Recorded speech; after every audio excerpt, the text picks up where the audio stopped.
یہ واحد سفر ہے اللہ کی تلاش کا، جس کی کشش ختم نہیں ہوتی، کیونکہ جتنا اللہ کی طرف بڑھتا ہے اتنا اپنے آپ کو ادھورا محسوس کرتا ہے۔ جیسے کوئی آدمی صحرا میں سفر کر رہا ہو تو کوئی ریفرنس نہ ہو، تو وہ جتنا بھی سفر کرتا ہے وہ کہتا پتہ نہیں میں کدھر ہوں، میں کہاں پہنچا ہوں، کچھ پتہ کوئی نہیں۔ ایک چھوٹے سے صحرا میں بغیر ریفرنس کے وہ بالکل ایسے ہو جاتا ہے۔ تو اللہ کی ذات کو کس طرح کوئی بیان کرے اور کیسے کوئی بیان کرے؟ جب وہ اس کی طرف بڑھتا ہے تو کروڑوں سال کی زندگی کے بعد بھی کہتا ہے میں تو ابھی ایک قدم بھی نہیں چلا۔ اب یہ اللہ 11 قسمیں اٹھائے تو آپ کا کیا خیال ہے؟ 11 قسمیں، 10 اور 1 11 قسمیں اس پہ اٹھائے کہ کامیاب کون ہے، ناکام کون ہے، تو اس مضمون میں کتنی طاقت پیدا ہو جائے گی۔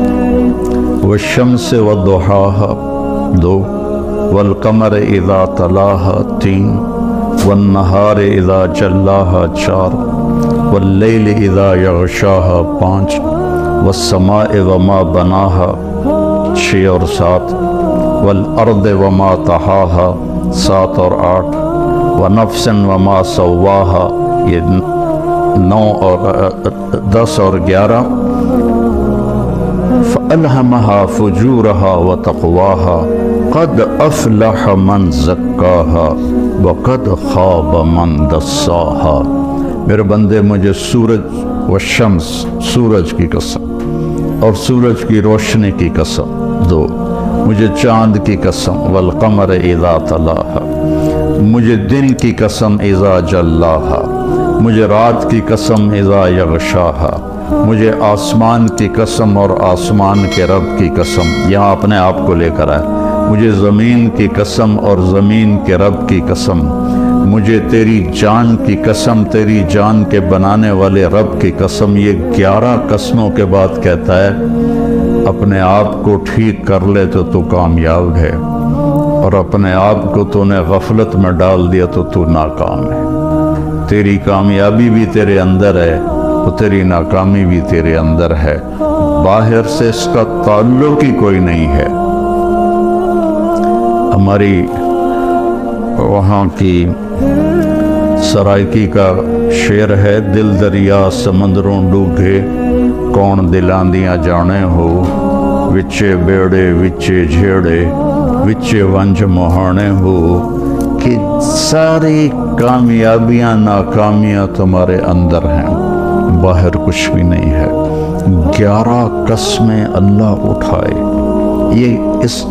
اس کا سکیچ مجھے یوں نظر آتا ہے کہ اللہ کہتا ہے میرا بندہ والشمس وضحاها، مجھے سورج اور اس کی روشنی کی قسم، کامیابی تیرے اندر ہے، ناکامی تیرے اندر ہے، مانتے ہو؟ کہتا دل نہیں مانتا۔ ادھر تو بڑی بڑی گاڑیوں والے ہیں اور آئے تھے وہ فیکٹریوں میں کام کرنے، اور وہ بڑے بڑے نواب بنے بیٹھے ہیں، دل نہیں مانتا۔ پھر اللہ کہتا ہے والقمر اذا تلاها، مجھے چاند کی قسم جب وہ پیچھے آتا ہے،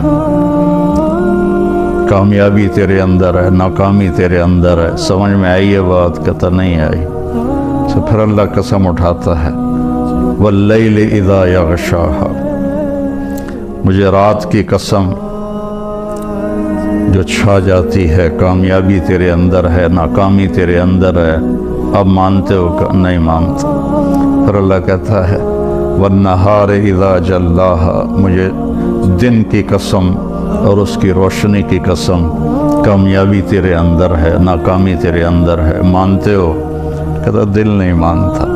پھر اللہ کہتا ہے والسماء وما بناها، اب اپنے آپ کو لے کر آئے، مجھے آسمان اور آسمان کے رب کی قسم، مانتے ہو؟ کہتا دل نہیں مانتا۔ پھر اللہ کہتا والارض وما طحاها، مجھے زمین کی قسم اور زمین کے بچھانے والے رب کی قسم، ان زمین آسمان نے دیکھا ہے ناکام لوگوں کو کامیاب لوگوں کو، مانتے ہو؟ تو نہیں مانتے۔ تو پھر ایک جذباتی قسم ہے، ہمارے محاورے میں بھی ہے، تیری جان کی قسم یار، یار تیری جان کی قسم۔ تو آخر میں اللہ کہتا ہے یار میرے بندے، وَنَفْسًا وَمَا سَوَّاهَا، مجھے تیری جان کی قسم اور تیری جان کے بنانے والے رب کی قسم، اب تو میری سن لے، میری مان لے، قد افلح من زکاہا وقد خاب من دساہا، اسے پاک کر لے تو تو کامیاب ہے، اسے ناپاک کر لیا تو تو ناکام ہے۔ سب سے بڑی ناپاکی وہ کفر کی ناپاکی ہے، ان الشرک لظلم عظیم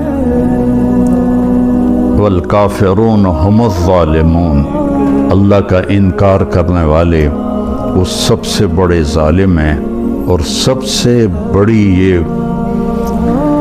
ناپاکی ہے جس میں انسان ایسا ہی ہے جیسے گندگی کے گٹر میں کوئی گرا ہوا ہو تو اس کا پورا وجود بدبودار ہو جاتا ہے۔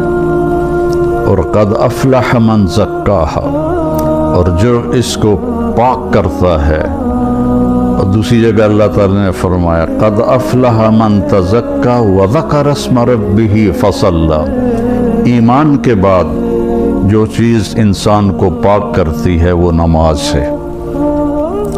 ایمان کے بعد جو چیز انسان کو پاکیزہ بناتی ہے وہ نماز ہے۔ اللہ تعالیٰ نے کوئی 700 دفعہ قرآن میں مختلف انداز میں نماز کا ذکر کیا ہے۔ اقیموا الصلاۃ وآتوا الزکاۃ 10 دفعہ تو یہ آیا ہے، 68 دفعہ لفظ صلاۃ قرآن میں آیا ہے، اور 700 دفعہ قرآن میں نماز کا ویسے ذکر آیا ہے، والقانتین والقانتات، اس سے نماز مراد ہے۔ تو ایمان کے بعد سب سے بڑی جو چیز ہے وہ سجدہ ہے جو انسان کو پاکیزہ بناتا ہے۔ تو یہ کامیابی آپ موت کے وقت ساتھ لے کر جائیں گے۔ اور جو آپ باہر لوگوں کو دیکھ رہے ہیں کہ بل گیٹ نے اتنا بنا لیا، اور قطر کے شہزادوں نے اتنا ہے ان کے پاس، ایک دفعہ قطر کے یہ جو ابھی ہے تمیم، اس کا والد حمد، جب وہ تھا امیر تو اس نے ہماری ضیافت کی، تو اس کے محل میں ہم گئے تو ایسے لائن میں دنیا کی جو سب سے قیمتی گاڑیاں تھیں وہ اس طرح کھڑی تھیں جیسے پاکستان میں موٹر سائیکل نہیں کھڑے ہوتے مسجد کے باہر، ایسے کھڑی تھی۔ پورے پاکستان کا بجٹ شاید تھا جو وہاں گاڑیاں کھڑے تھے۔ لیکن موت کے وقت وہ ایک چھوٹی سی چارپائی پہ اٹھا کے اس کو زمین میں دبا دیا جائے۔ ایک دفعہ ہماری جماعت گئی ایک گاؤں میں، تو مسجد تھی چھوٹی، تو اس کے ایک کونے میں وہ جنازے والی چارپائی پڑی تھی۔ تو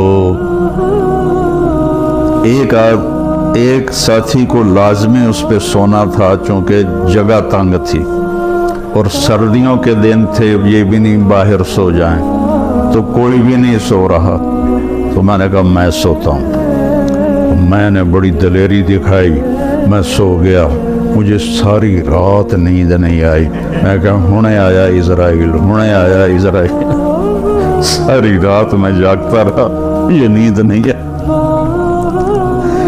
لیکن جس نے اپنے من کو پاکیزہ کر لیا ہے وہ تو سب کچھ اپنے ساتھ لے کے جائے گا نا، کوئی چیز اس کے پیچھے نہیں رہے گی، سب کچھ اس کے ساتھ جائے گا۔ تو جس نے اس جہان کو بنایا اور اپنی ذات سے غافل رہا تو اس کو تو مرتے ہوئے حسرت کے سوا کچھ بھی نہیں ہوگا۔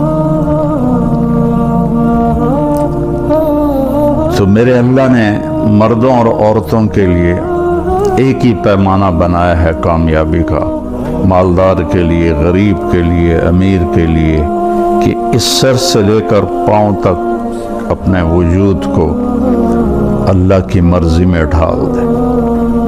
وہ چند چیزیں ہیں، 5 نمازیں ہیں، اس میں غفلت نہ ہو۔ کبھی قضا ہو جائے تو سونے سے پہلے پڑھ لے۔ سال کے بعد روزے آتے ہیں جو ہماری پورے باڈی کی اوور آلنگ کر دیتے ہیں، اور اس کے بعد پھر نوافل ہیں، وہ اللہ نے آپ سے مانگے نہیں۔